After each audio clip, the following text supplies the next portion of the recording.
शांताकारं भुजंगशयनं पद्मनाभं सुरेशं विश्वाधारं गगनसदृशं मेघवर्णं शुभांगं लक्ष्मीकान्तं कमलनयनं योगिभिध्यानगम्यं वंदे विष्णु भवभयहरं सर्वलोकैकनाथं। मंगलम भगवान विष्णु मंगलम गरुड़ध्वज मंगलम पुंडरीकाक्ष मंगलाय तनोहरि। ओम नमो भगवते वासुदेवाय। आज मैं देव उठनी एकादशी की महात्म्य एवं कथा सुनाने वाला हूँ। तो आइए श्रवण करते हैं देव उठनी एकादशी की कथा। प्राचीन समय की बात है। एक बार धर्मराज युधिष्ठिर भगवान श्री कृष्ण से पूछते हैं, हे भगवान, मैंने कार्तिक कृष्ण एकादशी अर्थात रमा एकादशी का सविस्तार वर्णन सुना। अब आप कृपा करके कार्तिक माह के शुक्ल पक्ष की एकादशी के विषय में बतलाइए।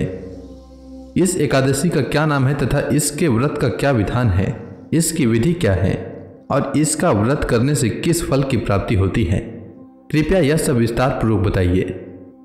तब भगवान श्री कृष्ण ने कहा, हे युधिष्ठिर, कार्तिक माह के शुक्ल पक्ष में तुलसी विवाह के दिन आने वाली इस एकादशी को विष्णु प्रबोधिनी एकादशी, देव प्रबोधिनी एकादशी, देवोत्थान एकादशी अथवा देव उठनी एकादशी के नाम से जाना जाता है। यह बड़े बड़े पापों का नाश करने वाली है। इसका महात्म्य मैं तुमसे कहता हूं, ध्यान पूर्वक सुनो। एक बार नारद जी ब्रह्मा जी के पास गए तो ब्रह्मा जी नारद जी से कहने लगे, हे पुत्र, प्रबोधिनी नाम की जो एकादशी है उसका महात्म्य पापों को नाश करने वाला और पुण्य को बढ़ाने वाला है और बुद्धिमान मनुष्यों को मुक्ति देने वाला है। हे पुत्र, 1000 अश्वमेध का और सैकड़ों राजसूय यज्ञ का फल मनुष्य एक ही प्रबोधिनी के व्रत से प्राप्त कर लेता है। तब नारद जी बोले, एक बार भोजन करने से और रात्रि में भोजन करने से तथा उपवास करने से क्या पुण्य होता है? हे पितामह, सो मुझसे कहिए। ब्रह्मा जी बोले, एक बार भोजन करने से 1 जन्म का और रात्रि के भोजन से 2 जन्म का और उपवास करने से 7 जन्म का पाप दूर हो जाता है। जो दुर्लभ और अप्राप्य है, त्रिलोकी में दृष्टि गोचर नहीं होता है, हे पुत्र, उसको भी इस व्रत को करने से प्राप्त हो जाता है। जो मेरु तथा मंद्रांचल पर्वत के बराबर पाप है, उन सब को यह पाप हारिणी एक ही उपवास से भस्म कर देती है। 1000 पूर्व जन्मों से जो दुष्कर्म इकट्ठा किया है वह प्रबोधिनी के रात्रि जागरण से रुई के ढेर के समान भस्म हो जाता है। हे मुनि शार्दूल, जो मनुष्य स्वभाव से ही विधि पूर्वक प्रबोधिनी का व्रत करता है वह यथोक्त फल को प्राप्त होता है। जो मनुष्य यथोक्त सुकृत को विधि पूर्वक थोड़ा भी करता है तो हे मुनि श्रेष्ठ, वह मेरु के तुल्य फलदाता हो जाता है। और जो विधिहीन किया जाता है वह सुकृत मेरु के बराबर होने पर भी, हे नारद, अनुमात्र भी धर्म का फल नहीं देता है। संध्याहीन में, व्रत भ्रष्ट में, नास्तिक में, वेद के निंदित में और धर्म शास्त्र को दूषण देने वाले में, पराई स्त्री से भोग करने वाले में, मूर्ख, कृतघ्न, वंचन में, इन देहियों के देह में धर्म नहीं स्थित होता है। ब्राह्मण हो अथवा शूद्र हो, जो पराई स्त्री का सेवन करता है और विशेषकर ब्राह्मणी का सेवन करता है तो वह चांडाल के समान है। पति युक्त हो या विधवा हो, ऐसी ब्राह्मणी को जो ब्राह्मण सेवन करता है, हे मुनि शार्दूल, वह वंश समेत क्षय को प्राप्त होता है। जो अधम ब्राह्मण पराई स्त्री से गमन करता है उसे संतति नहीं होती है और दूसरे जन्मों का इकट्ठा किया हुआ पुण्य भी नष्ट हो जाता है। जो गुरु के और ब्राह्मण के साथ अहंकार पूर्ण व्यवहार करता है उसका सुकृत शीघ्र ही नष्ट हो जाता है और वह धन और संतति को नहीं प्राप्त करता है। जिनके देह आचार से भ्रष्ट है और जो चांडाली में गमन करते हैं और जो दुष्टों की सेवा करते हैं, इन सबों का धर्म नष्ट हो जाता है। जो पतित मनुष्यों का संग करता है और उसके घर में जाता है वह यमलोक में जाता है। स्वागतासन भोजन करने से जिन मनुष्यों के धर्म नष्ट हो गए हैं, हे वत्स, उनकी कीर्ति, आयु, संतति और सुख नाश को प्राप्त होते हैं। जो अधम नर साधु का अपमान करते हैं वे त्रिवर्ग अर्थात धर्म, अर्थ, काम से रहित हो नरक रूप अग्नि में जलाए जाते हैं। जो अधम साधुओं का अपमान करके प्रसन्न होते हैं और जो मूर्ख उनको मना नहीं करते हैं वे कुल क्षय को देखते हैं। जिसकी देह आचार से भ्रष्ट है और जो चुगला है वह दान करे तथा होम करे तो भी उनकी गति नहीं होती है। इसलिए लोक में किंचित निंदित काम न करें, सदाचारी होवे, जिससे धर्म का नाश न हो। जो अपने मन में ऐसा सोचता है कि हम प्रबोधिनी का व्रत करें, उनका पहले 100 जन्मों का पाप नाश को प्राप्त हो जाता है। जो प्रबोधिनी की रात्रि में जागरण करते हैं वह पिछले, अगले और वर्तमान 10,000 कुलों को विष्णु लोक में पहुंचा देते हैं। उनके पितर कर्म से उत्पन्न हुए नरक के दुखों से छुटकर प्रसन्न और अति अलंकृत हो विष्णु के लोक में वास करते हैं। मनुष्य ब्रह्म हत्या आदि घोर पाप करके जो प्रबोधिनी की रात्रि में जागरण करते हैं उनके सब पाप छूट जाते हैं। जो फल सुंदर अश्वमेध आदि यज्ञों से बड़ी कठिनाई से मिलता है वह फल प्रबोधिनी की रात्रि में जागरण करने से सहज ही प्राप्त हो जाता है। सब तीर्थों में स्नान करके और गौ, सुवर्ण तथा भूमि देकर जिस फल को प्राप्त करते हैं वह हरिवासर को जागरण करने से मिल जाता है। हे मुनि शार्दूल, जिसने कार्तिक में प्रबोधिनी एकादशी का व्रत किया है वही सुकृति उत्पन्न हुआ और उसी ने अपने कुल को तारा है। जैसे मनुष्य का नाश निश्चित है वैसे ही धन का नाश निश्चित है। हे मुनि श्रेष्ठ, इस बात को जानकर वैष्णव दिन का व्रत करना योग्य है। तीनों लोकों में जो तीर्थ हैं वे सब प्रबोधिनी करने वाले के घर में वास करते हैं। सब कर्मों को छोड़ चक्रपाणी की प्रसन्नता के लिए कार्तिक में हरि प्रबोधिनी एकादशी का व्रत करना योग्य है। वही ज्ञानी है, वही योगी है, वही तपस्वी है और वही जितेंद्रिय है और उसको भोग तथा मोक्ष मिलता है जो हरि प्रबोधिनी का व्रत करता है। धर्मों को देने वाली यह एकादशी विष्णु को अति प्यारी है। एक बार इसका व्रत करके मनुष्य मुक्ति का भागी होता है। प्रबोधिनी का व्रत करके मनुष्य गर्भ में नहीं प्रवेश करता है। हे नारद, इसलिए सब धर्मों को त्याग करके इसका व्रत करो। कर्म से, मन से, वचन से जो पाप संचित किया है उसको प्रबोधिनी के जागरण से हरि धो देते हैं। जो स्नान, दान, जप और होम जनार्दन के नाम पर प्रबोधिनी के दिन मनुष्य द्वारा किया जाता है वह सब अक्षय होता है। जो मनुष्य इस एकादशी के दिन भक्ति से माधव का पूजन करते हैं वे व्रत को करके 100 जन्म के पापों से छूट जाते हैं। हे पुत्र, यह बड़ा व्रत पापों के समूह को नाश करने वाला है। इस विष्णु प्रबोधिनी के दिन विधिवत व्रत करो। इस व्रत को करके मनुष्य जनार्दन को संतुष्ट करके सब दिशाओं को प्रकाशित करता हुआ विष्णु धाम को जाता है। हे द्विपदों में श्रेष्ठ, द्वादशी युक्त कार्तिक की प्रबोधिनी एकादशी मुक्ति के चाहने वाले पुरुषों को यत्न से करनी चाहिए। हे वत्स, बालकपन में, जवानी में और बुढ़ापे में जो पाप 100 जन्म से इकट्ठे किए गए हैं वह थोड़े हो या बहुत, हे मुनिश्रेष्ठ नारद, सूखा, गीला और छिपाने योग्य जो पाप है उनको इस एकादशी के दिन गोविंद की भक्ति से पूजकर मनुष्य धो देता है। यह धन धान्य को देने वाली पवित्र और सब पापों को हरने वाली है। इसका भक्ति से व्रत करने पर कुछ भी दुर्लभ नहीं है। चंद्रमा और सूर्य ग्रहण में स्नान का जो फल कहा गया है उससे 1000 गुना प्रबोधिनी की रात में जागरण करने से मिलता है। स्नान, जप, होम, स्वाध्याय और हरि का पूजन प्रबोधिनी के दिन करने से इन सबों का पुण्य फल दोगुना प्राप्त होता है। जन्म से लेकर मनुष्यों द्वारा जो पुण्य इकट्ठा किया जाता है वह सब कार्तिक की एकादशी का व्रत न करने से वृथा होता है। विष्णु की भक्ति बिना किए जो मनुष्य कार्तिक को व्यतीत करता है, हे नारद, वह जन्म से लेकर अब तक किए हुए पुण्य फल को खो देता है। हे विपेंद्र, इसलिए तुम्हारे द्वारा यत्न से सब कामनाओं के फल को देने वाले देव जनार्दन की उपासना करने योग्य है। जो विष्णु भक्त मनुष्य कार्तिक में पराये अन्न का त्याग करता है वह चंद्रायण व्रत के फल को प्राप्त होता है। कार्तिक में भगवान मधुसूदन शास्त्र की कथाओं को कहने से जैसे प्रसन्न होते हैं वैसे यज्ञों से और घोड़े, हाथी के दान से नहीं होते हैं। जो कार्तिक में विष्णु की कथा का एक श्लोक अथवा आधा श्लोक कहता है अथवा सावधान होकर सुनता है वह 100 गोदान के फल को प्राप्त होता है। कार्तिक के महीने में सब धर्मों को छोड़कर सदा मनुष्य को शास्त्र का मनन करना चाहिए। हे मुनि शार्दूल, कल्याण की बुद्धि से जो मनुष्य कार्तिक में हरि कथा को कहता है वह अपने 100 कुलों को तारता है और 10,000 यज्ञों के फल को प्राप्त होता है। जो मनुष्य नियम करके हरि की कथा को सुनता है वह सहस्त्र गोदान के फल को प्राप्त होता है। प्रबोधिनी के दिन जो हरि की कथा करता है, हे मुने, वह 7 द्वीपों से युक्त भूमि के दान का फल पाता है। जो मनुष्य दिव्य विष्णु की कथा को सुनने वाला, कथा बाँचने वाला का अपनी शक्ति के अनुसार विष्णु पूजन करता है, हे मुनि शार्दूल, उसको सनातन लोक प्राप्त होता है। अब आइए सुनते हैं देव उठनी एकादशी की कथा। एक समय की बात है, एक राजा के राज्य में सभी लोग एकादशी का व्रत रखते थे। प्रजा तथा नौकर चाकरों से लेकर पशुओं तक को एकादशी के दिन अन्न नहीं दिया जाता था। एक दिन किसी दूसरे राज्य का एक व्यक्ति राजा के पास आकर बोला, हे महाराज, कृपा करके मुझे अपनी नौकरी पर रख लीजिए। तब राजा ने उसके सामने एक शर्त रख दी कि ठीक है रख लेते हैं, लेकिन रोज तो तुम्हें खाने को सब कुछ दिया जाएगा, लेकिन एकादशी के दिन तुमको अन्न नहीं मिलेगा। उस व्यक्ति ने उस समय तो हाँ कर दी, पर एकादशी के दिन जब उसे फलाहार का सामान दिया गया तो वह राजा के सामने जाकर गिड़गिड़ाने लगा।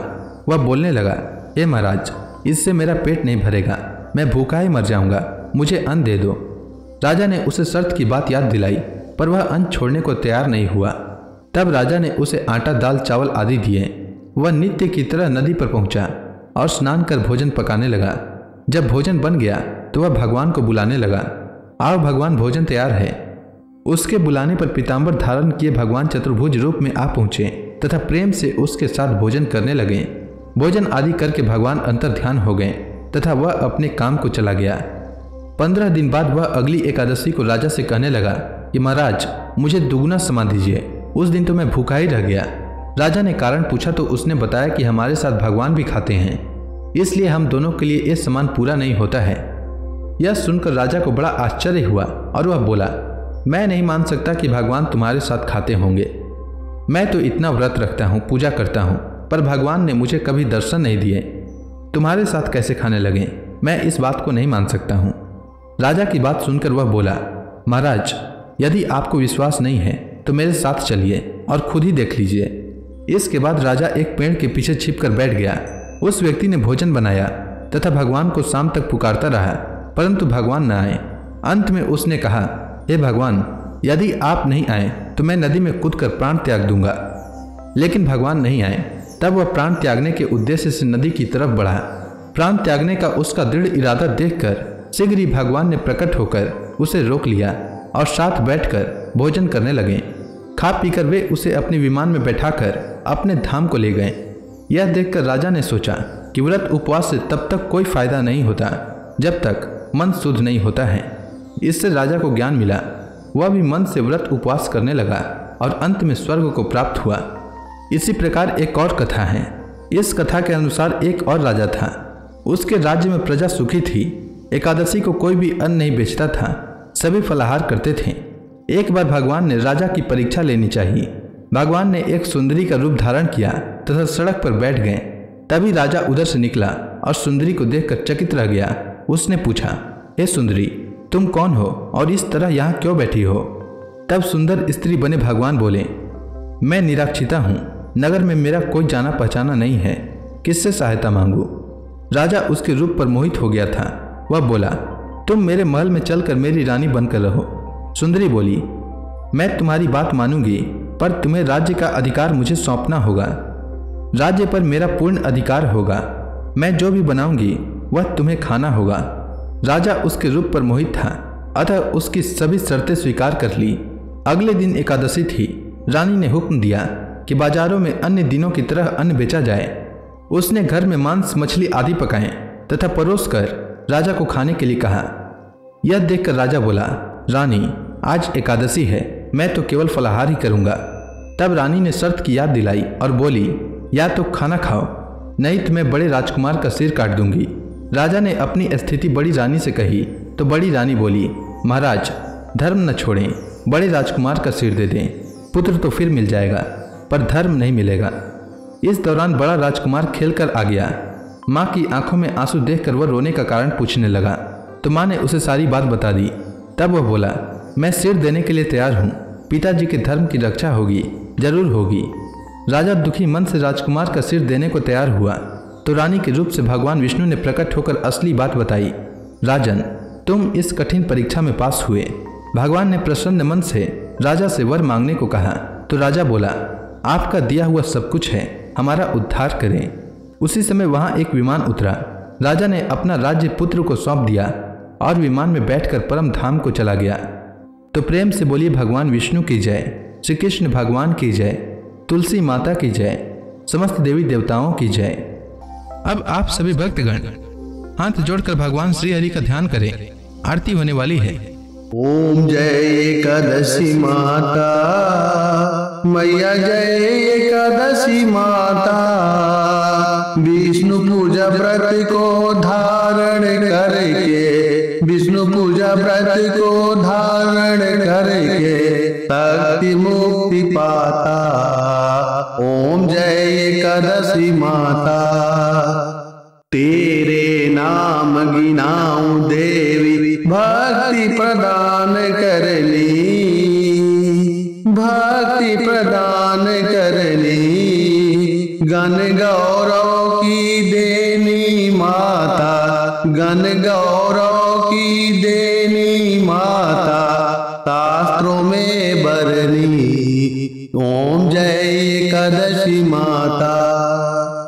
मार्गशीर्ष कृष्ण पक्ष की उत्पन्ना विश्व तारणी जनमी, मैया विश्व तारणी जनमी।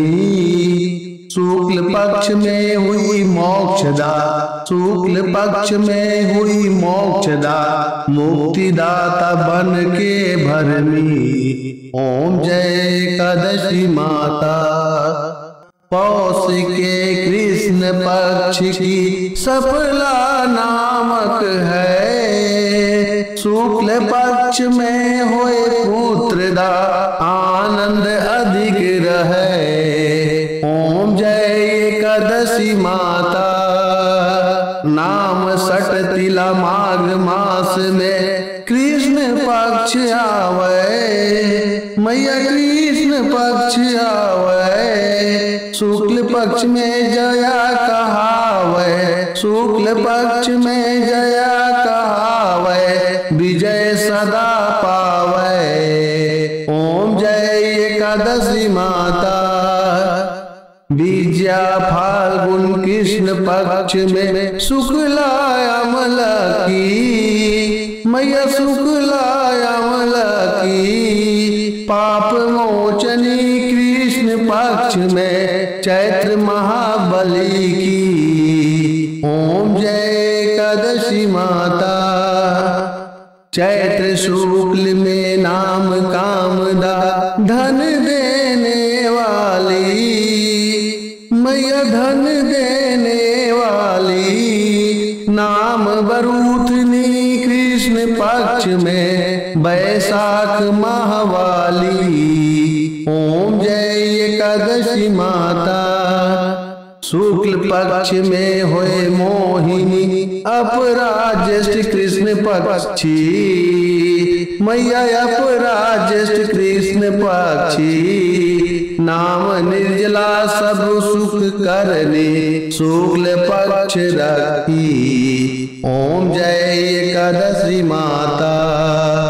योगिनी नाम आषाढ़ में जानो कृष्ण पक्ष करनी, मैया कृष्ण पक्ष करनी। देव सैनी नाम कहायो शुक्ल पक्ष धरनी। ओम जय एकादशी माता। कामिका श्रावण मास में आवे कृष्ण पक्ष कहिए। श्रावण शुक्ला होए पवित्रा आनंद से रहिए। ओम जय एकादशी माता। अजा भाद्रपद कृष्ण पक्ष की परिवर्तनी शुक्ला, मैया परिवर्तनी शुक्ला। इंद्राश्विन कृष्ण पक्ष में व्रत से भवसागर निकला। ओम जय एकादशी माता। पापांकुश है शुक्ल पक्ष में आप हरण हारी, मैया आप हरण हारी। रमा मास कार्तिक में आवे सुखदायक भारी। ओम जय एकादशी माता। देवोत्थान शुक्ल पक्ष की दुख नाशक मैया। पावन मास में करो विनती पार करो नैया। ओम जय एकादशी माता। परमा कृष्ण पक्ष में होती जन मंगल करनी, मैया जन मंगल करनी। शुक्ल मास में होए पद्मिनी दुख दरिद्र हरनी। ओम जय एकादशी माता।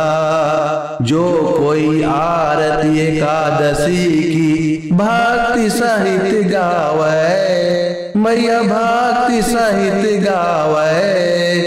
जन गुरु दिता स्वर्गवासा, निश्चय वह पावे। ओम जय एकादशी माता। तो प्रेम से बोलिए विष्णु भगवान की जय, माता लक्ष्मी की जय।